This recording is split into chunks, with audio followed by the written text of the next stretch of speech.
What's happening? We are finally here. Lord, if only y'all knew. Behind the scenes, behind the scenes. Archivius, listen, don't laugh at me.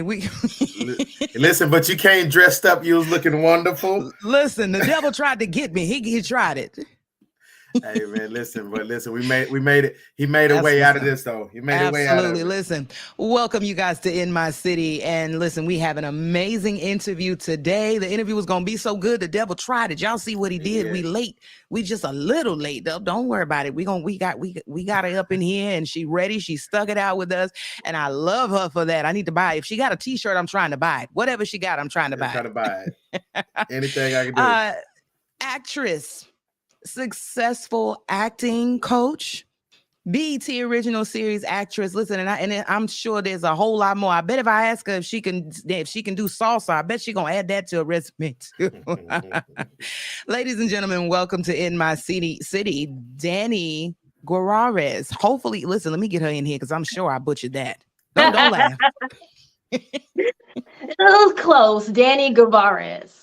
Guevarez. Listen, I've never had more trouble trying to pronounce somebody's name since I've seen it. I've been having trouble since Trey emailed me with that.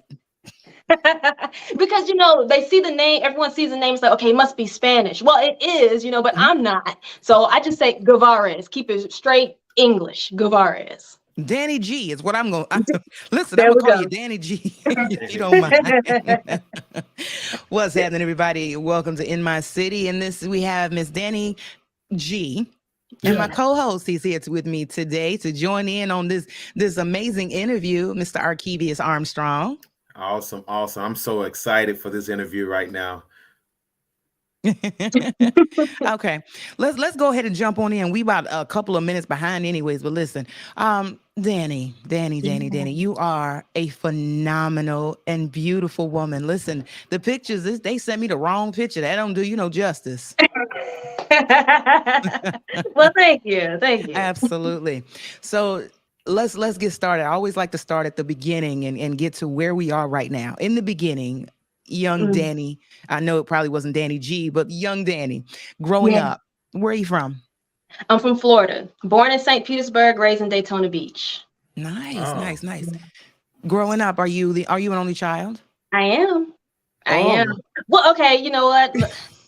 I'm my mom's only child. Okay. I have to correct myself because my sisters, my dad's, he has two other girls, and they're like, you never claim us, you never. And it's just, I was raised in the house by myself. So I just consider myself an only child, but I do have two, what would be half sisters and a stepsister. So I can't exclude her, I was going to say that because it's always the case where the father have other kids. And I'm a father of 4 beautiful daughters. Yeah. And so, but it's crazy though. I'm gonna have to call you Danny G too. That's cool. That's cool. I raise my kids around each other, and and I heard you say half.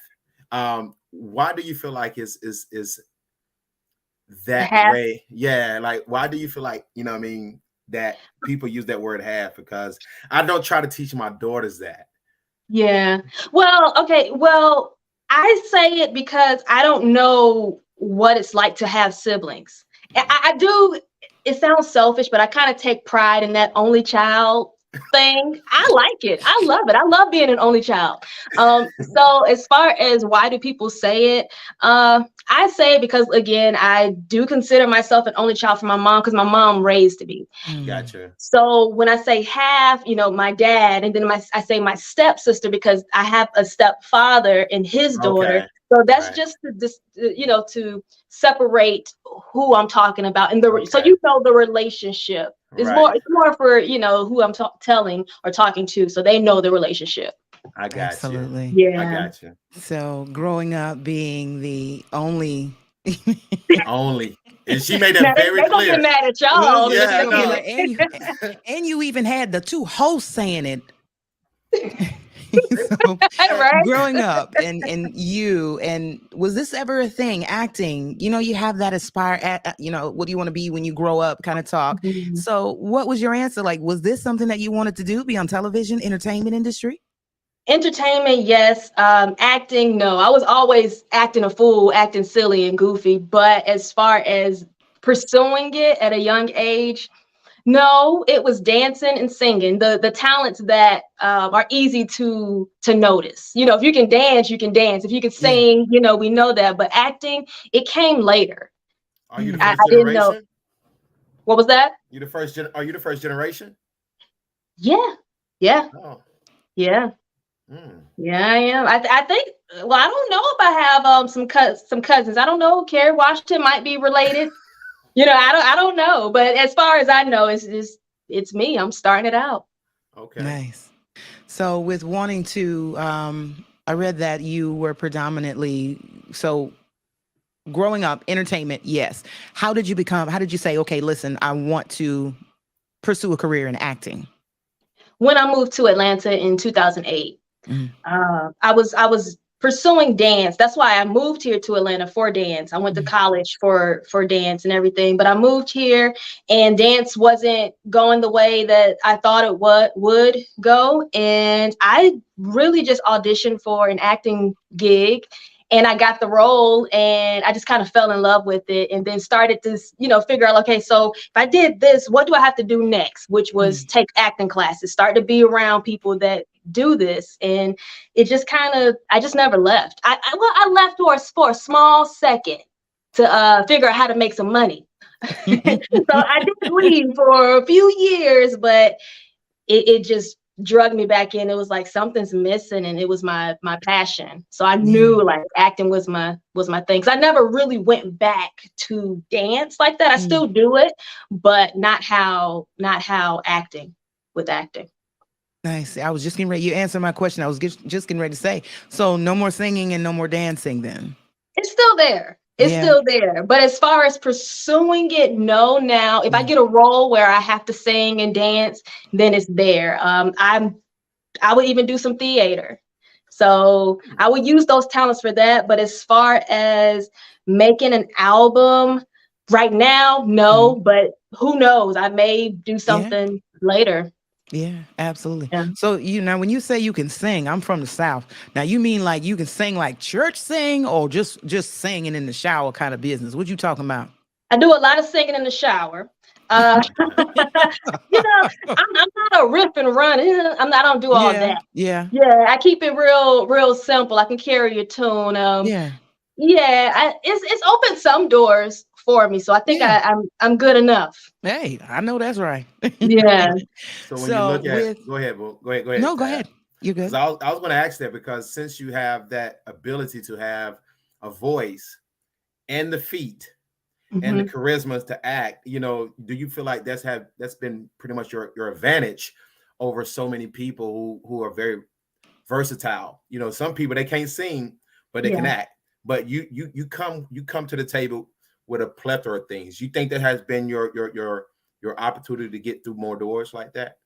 I believe so. Yeah. Yes. I know I went on an audition for acting. I didn't even know about the singing and dancing part that they had in it. But on my resume, I had that I can dance. Right. So they were like, so I see on your resume you dance, freestyle for us. I'm like, oh goodness. Yeah. So they put on some music and I just freestyled and I got a dancing role in this production over acting. So if I have to pull out a hat, pull out a microphone, then you got it covered.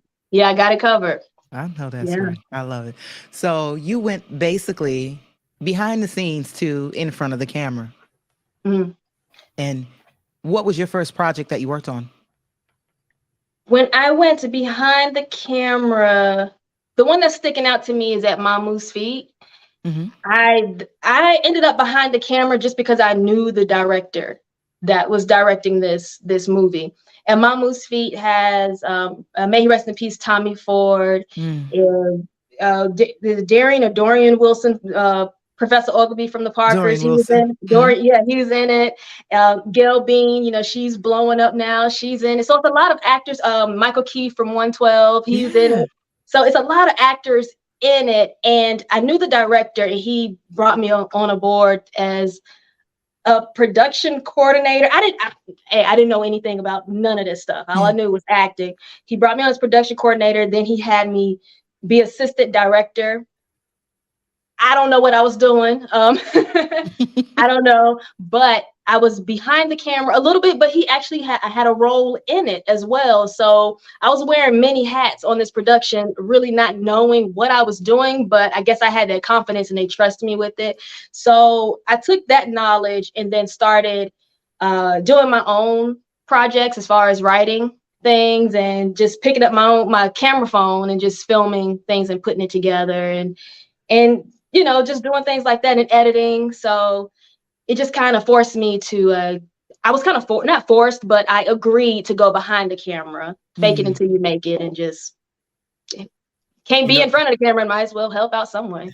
You know what, what's so amazing too, is that we're in the world now where everybody don't come through the trenches like you did, you know, didn't go through the educational background of learning it, going to school for it. Everybody now is so easy where they could just pick up a phone and do skits and get opportunities, right? Like, how do you feel about that? Because somebody like yourself who have put so much sweat, blood, efforts, going through the nose, you know what I mean? You didn't go through social media nose, you went through in-person nose and casting calls and people, you know what I mean, tap dancing in front of people, where now people getting opportunities where it's off of views. They're going viral. You know what I'm saying? Like, what's your take on that? You know what? I used to be upset about it when I would see someone just blow up overnight. But now I see it as a blessing, my route of doing it, because I've been doing it for 15 years. Now I didn't go to school for acting. I'm pretty much like self-trained. Self-taught. Nice. Okay. Yeah, self-taught. Yes. I took acting classes, but I didn't go to a college, university. But with the 15 years of experience, the hustle, the grind of trying to figure it out and learn how to do this, like, I feel blessed to have gone through that way because I got the experience. I know how to take rejection. It's a whole bunch of no's in 15 years, you know, a lot of letdown. I've auditioned for some huge roles and I see the actors that they choose, you know, and you be like, I know. What? Yeah. And some of them, like, okay, they were out longer. Like one of them, I auditioned for Finding Happy. I believe, she is. B. Simone plays the lead in that. I don't know if you know who B. Simone. So Absolutely. I'm up against it. I've been up against quite a few people, you know. So I'm getting those auditions. Those are the kind of auditions I've been getting. So these directors and producers are seeing me, but sometimes they just go with a little more someone Following. with a bigger following. It's following. It's following. But I know that when that role comes, what's right for me is what's right for me. I know that I'm going to be ready because I got at least 15 years under my belt with the experience. And it's just a lot of not only just the acting and the entertainment part, but it's like the mentality part that grew too. Right. So that's what I'm happy about. I take more pride in that growth than the acting of the talent, because everybody's good. Absolutely. But everyone's good, but it's that grit and that mentality that takes you a little further. Right. Yeah. Now you were a production secretary on the set of The Voice, am I right? You know what? I need to take that down. It's not your fault because you're doing your homework. You're doing what you do. So maybe I'll leave it up to make sure if everyone's doing their homework when we do these interviews. But it gotta come down. So I've auditioned for The Voice quite a few times, and I think it's up that I was a production secretary in 2013. So I auditioned. That's proof that I did audition in 2013. I don't know how that got up there, but I never took it down.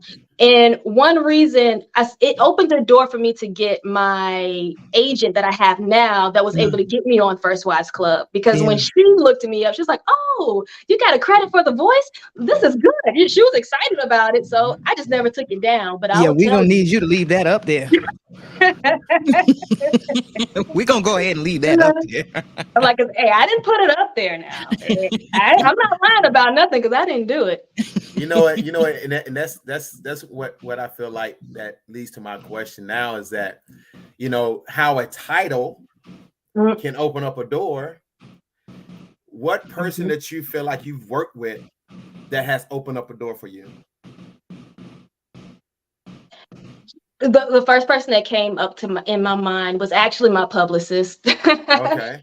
Trey. Yeah, just because he's like, I did First Wives Club, and you think that just because you're on a TV show, like, oh, I'm about to blow up, it's about to happen like that. No, it really taught me that I need a team, and Trey actually, with the connection between us, I'm actually here able to talk about it, that people, they may not know how to pronounce my last name, but they've heard it, Dani Guevarez, like, she was on the show. So I would say just meeting him has opened up doors for me to just have a voice for people that hasn't heard my story. But I would say every project that I've done has really opened up the door for me to get to the next one, or even a project that I've auditioned for has opened doors that I did. Like, I auditioned for some things that I didn't get, but the casting director will call me back to audition again. So it's like a connection or a relationship being built Yeah. in these auditions without them even knowing me.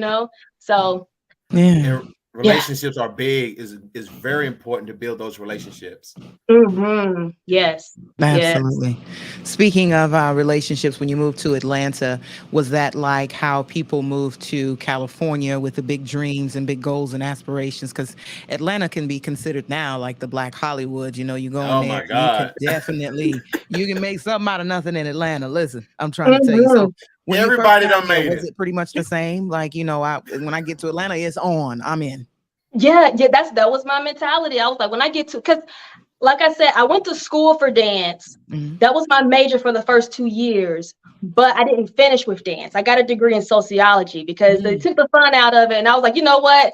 I just need to graduate in 4 years. What, sociology, geography, or psychology? So I picked sociology, got up out of there in 4 years so I can move here to Atlanta to be a Sierra backup dancer. So I wanted to move to Atlanta for dance. And at the time in 2008, movies film, it wasn't big until Tyler Perry came on the scene. So, like, again, I wasn't really thinking about acting, but I did have that I'm gonna make it big Yeah. when I moved to Atlanta Yeah. with dance. Yeah. I have a love-hate relationship with Atlanta. And I promise you, because I'm my title is kind of like entertainment, but I'm a speaker, and so I be in Atlanta a lot on some of the biggest stages with some great people. Mhm. But it's like everybody's done made it in Atlanta. Everybody is successful in Atlanta. It's that I'd say it's that illusion, Mhm. and you Mhm. have to be careful because you can get sucked into it. You can get Yeah. lost into that lifestyle in Atlanta. And I've Yes. seen people like I don't know if you have kids. Do you have kids, Miss No. Dani? Okay. No, I don't. You plan on having a family, I assume. I'm open. I'm like, if it happens, it happens. If not, then More than whatever. one. More than one. Yeah, So you don't, definitely. yeah. So you don't Definitely. If it was up to me, twins. listen, so you don't spoil that one like you will spoil. Right. And I know how it feels to play in the house by yourself. So I'm like, gotta Yeah. have twins. And then for me, just twins, knock it out. Boy and girl, be Nice. done. And you done. Yeah. You're gonna end up like me. I thought the same thing, and I end up with all girls. Uh, gotta keep trying. Danny, No, now I when don't. But it's your now, fault though. That's you. she said, I'm gonna leave it up to God. I'm gonna get a 2-for-1 deal. Hey, listen. Yeah. Right. Bless He it, Lord. now. He knows what I can handle. So we're gonna Yeah. see. Speaking of family, your husband, tell me about how big of a support system your husband has been throughout this entire process for you. He's a huge support. Yeah, because like I mentioned, I took a break and went back to figure out how I can make some money. So I went back to cosmetology school, got my license, got my instructor's license. So I was teaching in the cosmetology school, You do everything. and yes, I was doing that, teaching adults how to do hair and all of this stuff. And we ended up working together, me and him, and we got married like maybe 2 years in this process. And I'm at work and I'm like, my passion, this isn't it. Like, I enjoy coaching and teaching, but the acting is missing. So I talked to him. I was like, hey, how you feel about me just, pursuing that and quitting this job? He was like, go ahead. That's all I had to hear is like, go. All I heard was go. He was already in go mode anyway. Yep, I was putting that period on my 2 weeks notice. It was already there.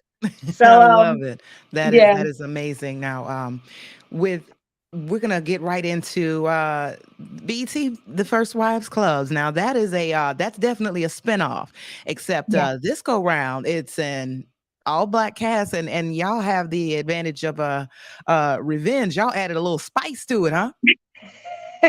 Yeah. Go ahead and tell me about it. So how did you? I know we've gone through how you auditioned for that, and of course you got the role of your character is Nina. Mm-hmm. Yeah. You play the ex-wife or the wife of Affion Crockett. The wife of Affion Crockett. Yeah. Okay. Yeah. Tell me how that how was that working on the set? It's definitely tell me about him. I know he had to be ridiculously funny.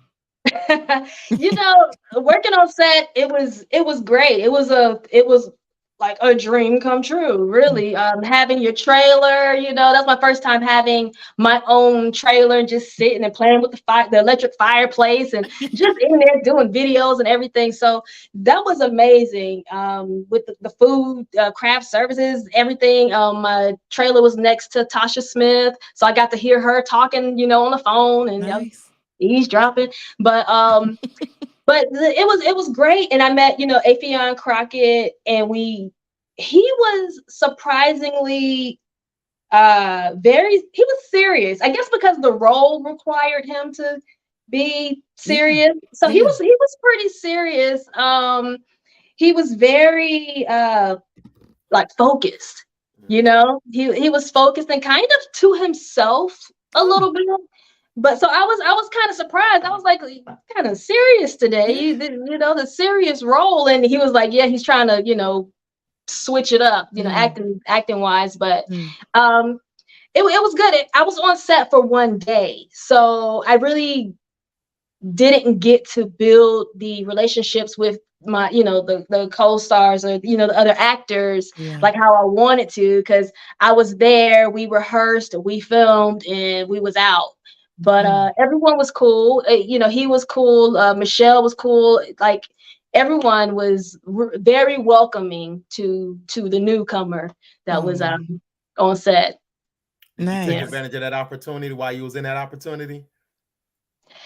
By my way of taking advantage of it was showing them that I belong there. Right. Absolutely. Right. You know what I'm saying? Right. Just sitting in there, just being in there and not fanning out over everyone, But at the end, I did make sure that I spoke to the producer. Well, actually, they came up to me, the producers and the director, and still building that relationship. And even talking to the extras that were around, because I was there sitting, in the background eating and stuff. So, I'm just being around them, and it was this on set. It was amazing. It was awesome. Let me ask you something, because here's one thing I always tell people: no matter how long you've been doing it, you saying 15 years, and you're still a student. And that's what producers want to see. That's what people want to see. Can I still teach you? And, and every chance you get, there's going to always be a different level of learning, right? Can you go into it a little bit, like no matter how long you've been doing it, like how was that learning experience for you every time you get this opportunity? Oh, man. Yeah, you're right. Like, you're always a student, even like 15 years. And I got on that set, and I was still watching them to see how they do things. Like, I do independent films and like, okay, let's just rehearse. And you're just goofing around, just, okay, whatever, let's just rehearse. But to be in there with people that are getting paid, money, I'm like, let me see how they do it when, have some real coins behind this. So I'm, sitting there and I'm just watching them, how they do it, and just learning. Like when we did the rehearsal, like I didn't have the script, I didn't have my phone, I didn't have anything. I'm like, I gotta have this memorized. I'm like, I gotta show out right now. I just gotta do it right now. But we got out there. Afion had his phone with a script on it. The other two actors had their paper. I'm like, oh, okay. Well, let me look. I kind of messed up my own. Like, let me look at your script. I'm glad you brought it. Yeah. So, but yeah, I'm just learning. Like, well, one thing I learned is that it's not as uptight as I thought it was gonna be. Everyone's still, relaxed and cool. It was just a bigger production. It was more people involved. Like the director's not putting up the lights and doing the camera and setting a table. When you do independent films, you got like one or two people doing everything. Yeah. But it was like a machine behind it. It was a family. But you said it earlier too, a team. Yeah. You know what I'm saying? Like you realize how important a team is. And so when you see independent, when you see a massive production team, you're like, wait a minute, and it do change your level of expectations. And you start looking at what you have, you'll give like, you know what? This is what I want to continue to get used to. The trailers, having my own trailer with my name on the door, and the security coming to get you, or somebody standing outside the door. When you get that taste of next level, man, it takes your mindset to the next level. And so yeah, it does, because like I'm so used to doing my own hair and makeup when I do films or whatever. So when I go there and I'm like, and I see like they look like me, it's other Black people doing my hair and my makeup. I'm like, I can just relax. I can do this. I can do this. The trust is there. I'm like, what? This is nice. God, you telling me something. God, you telling me something. Yes. Absolutely. So when you're, what I want to do is I want to take the opportunity to show our viewers a clip from the movie The First Wives Club with you. And in this particular scene is the one where you're greeting Afion, and you guys are sitting at a table. I think you guys are at a restaurant. Yeah. And you're sitting down at the table and you're talking about like what you realizing that he was the silent investor, and you go from there. But I'm going to go ahead and show everybody the clip. Give me just a second. All right. I hope you forgive the intrusion. I just wanted to stop by and say thank you. Oh, sure. Have a seat. Thank you. What's happening? Thought about what you said, and damn it, as painful as it was to admit, you were right. I almost let my ego destroy my marriage. Again. I've been telling this fool for years he need to lock down the sneaker cleaner market, but he just wouldn't listen. So I started a knockoff. Maybe I wanted to prove something to him, to me.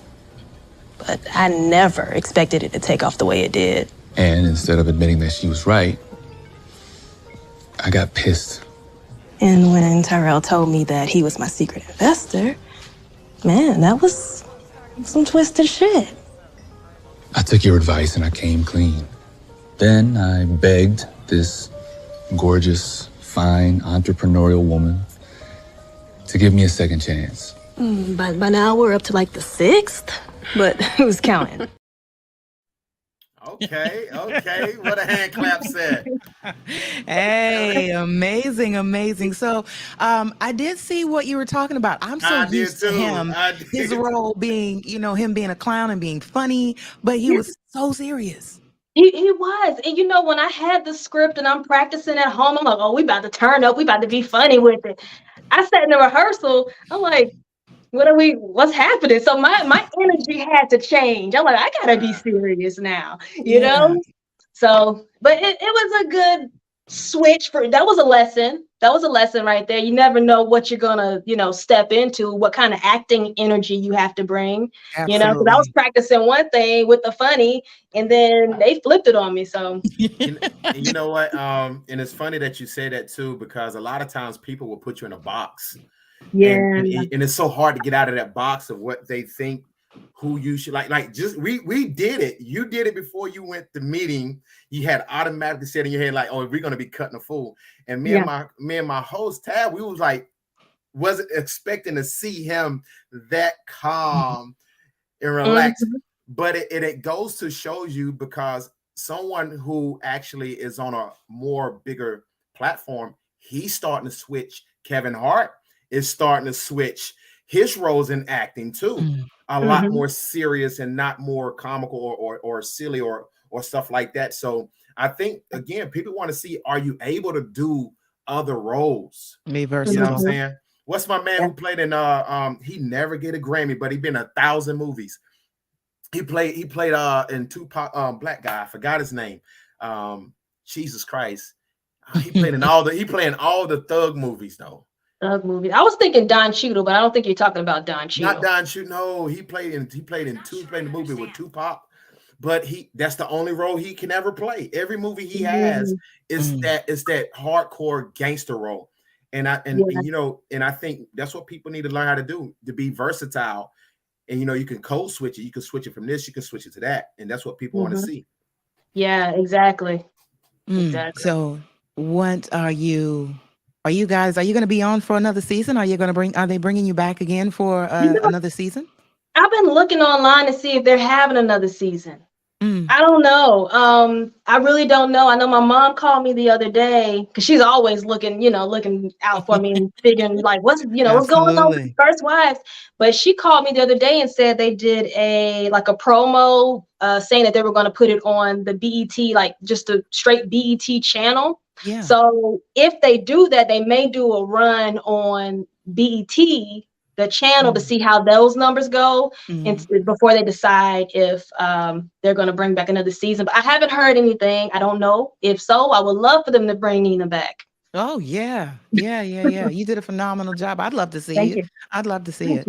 So what are you working on right now?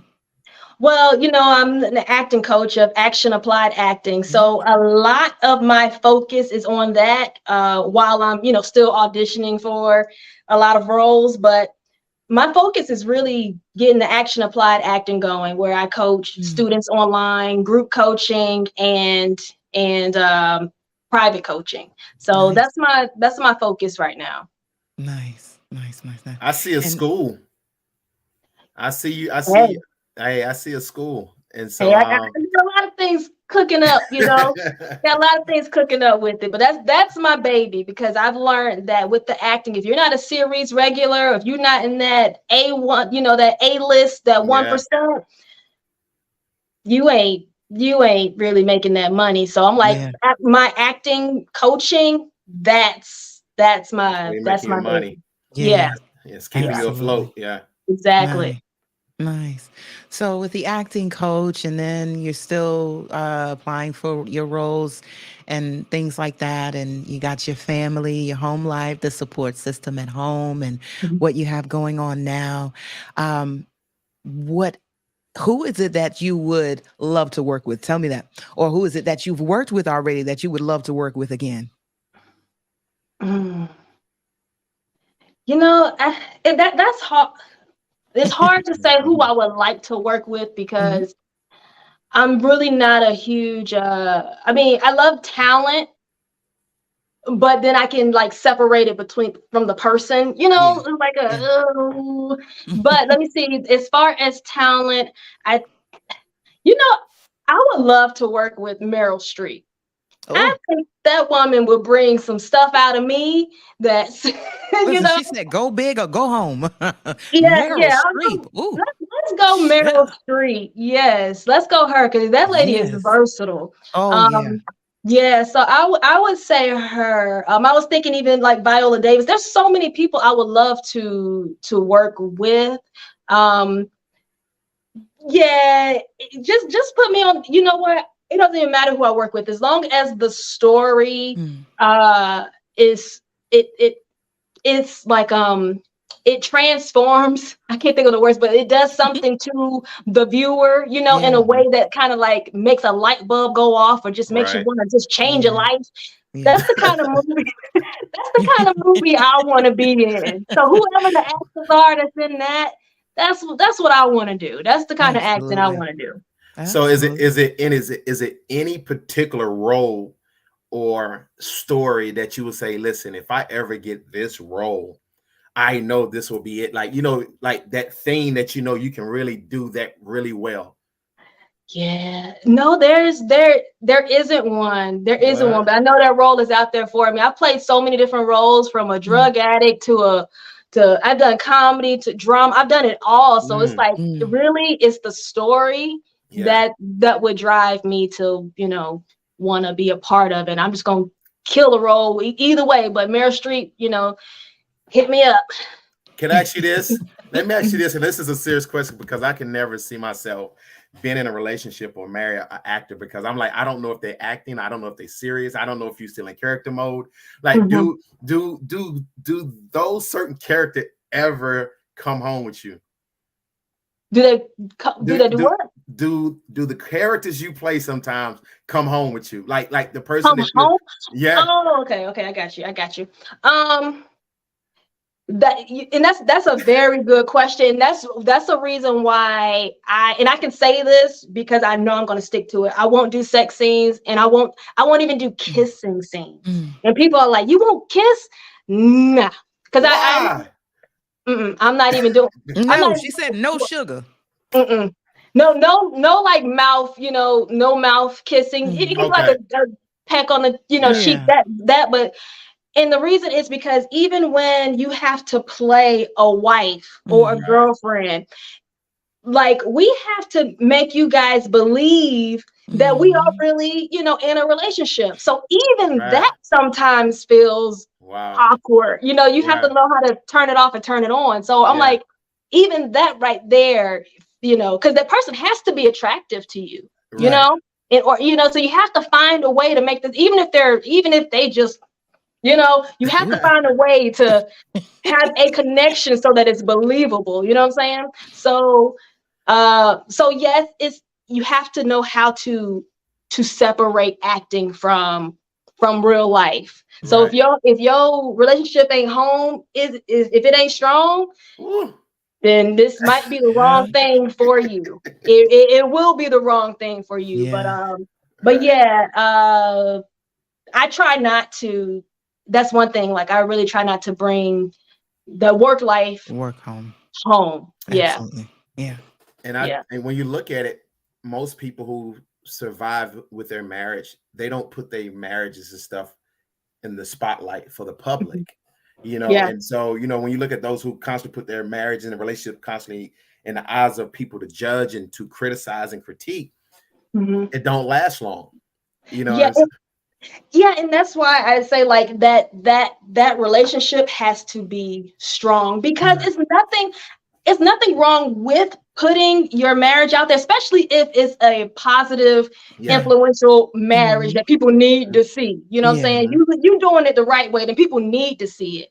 But if y'all aren't strong and y'all are putting this crazy stuff out there, people gonna judge either way. Absolutely. So it's really like, can y'all handle the judgment that's coming if y'all doing it right or wrong, regardless? Yeah. So now you and your husband are both in the entertainment industry. I can say that? Yeah.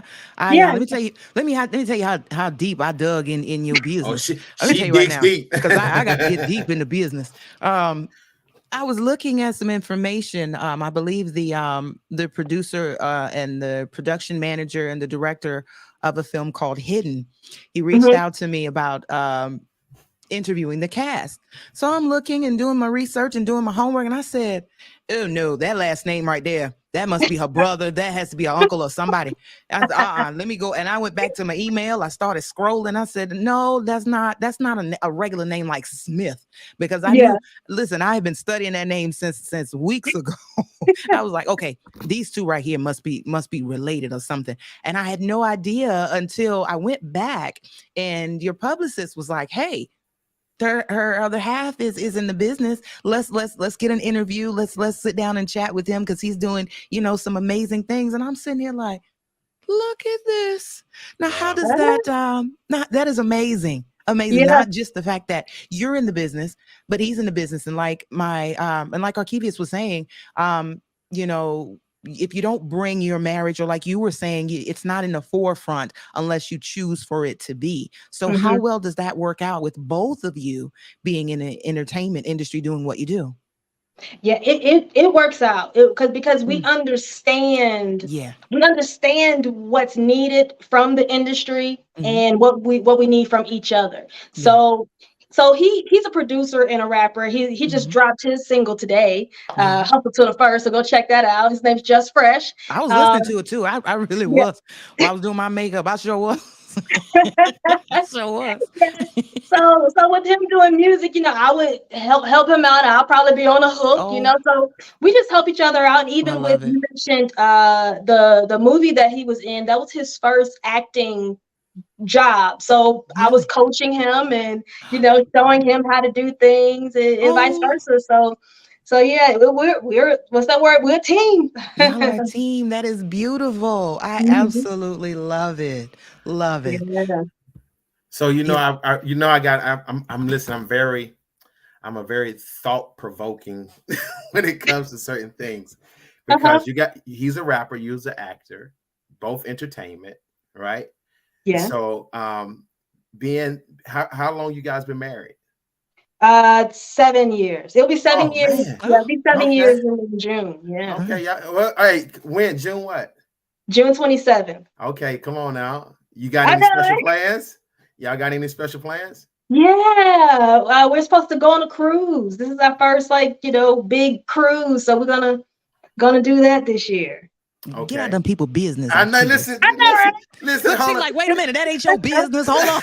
Wasn't he You the know, one that said, don't put your business out? No, He's dragging no. it out of what you. y'all Just a trying to little do? What bit. y'all doing Yeah, for just it? give it a little Right. bit. Just just a little bit. That's how you get. Wow. Just give people just a little bit. That's beautiful. It's beautiful. Congratulations. So I'm a Thank newlywed. you. I've been married for a whopping 7 months. So you're going on 7 Hey. years. I'm going on Hey. 7 months. So Yeah, um, congratulations. thank you. Thank you. My last go too. So like how Yeah. so Yeah. I guess my question will have to be that knowing now that he's in that side of the entertainment business, where the long hours, the recording studios, how do you guys balance? So I hear you say I help him out if he's needed, but as a man, and knowing that I have needs, I have to have my significant other around me support me, like my host said earlier, how big of a support system you have from your significant other. How does that role play? Because I know how that music industry can get. Yeah. You know what I'm saying? I know how it can suck, because you're looking for that big role and he's looking for that major hit. You know what I'm saying? And so both of you guys, again, you got your heads down and you grinding this thing. You're you know what I mean? You're really pushing each other. How often do you guys say, okay, pause, it's us now? You know what I mean? How important is that? It's really important. So I mean, even with this our anniversary, it's like we are shutting everything off for this week, and it's us. So we maybe once a month or every other month, we would like just make sure a weekend or so we just spend time together, and just we really just do that. He's very big into family. So we, Okay. spend some time with his family, every other weekend. And so, but with us not having kids, it's been pretty easy for us right now. The studio is in the house. Right. So, Nice. he does the music and he does his thing and I just walk right on up in there. Okay. So it's been pretty easy for us, thank God, Right. so far. Awesome. Nice. Yeah. Okay. Nice. Well, Danny, let's as we bring this interview to a close, because I don't want to hold you any more than we have to. What is the one thing that you tell your students when you are coaching them with acting? What is the one thing you tell them? Oh, Let me see if I can not be long-winded because I can just go on a whole hour.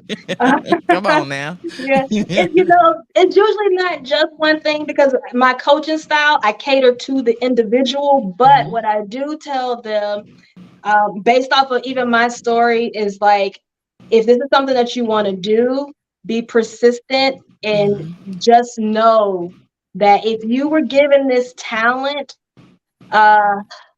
you got it for a reason. Right.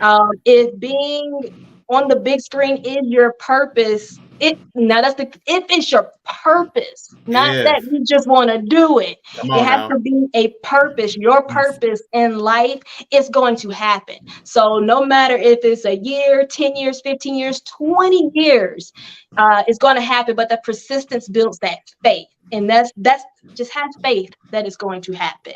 Once Come you on, figure out Dani. what your purpose is, and that's with anything. You Can I better come on echo? and preach up in here. Hey, Tab, I want to echo because I want you to follow through with that same statement. How do you know it's your purpose? Oh, I'm sorry. Come on, Dani. Come on now. Okay.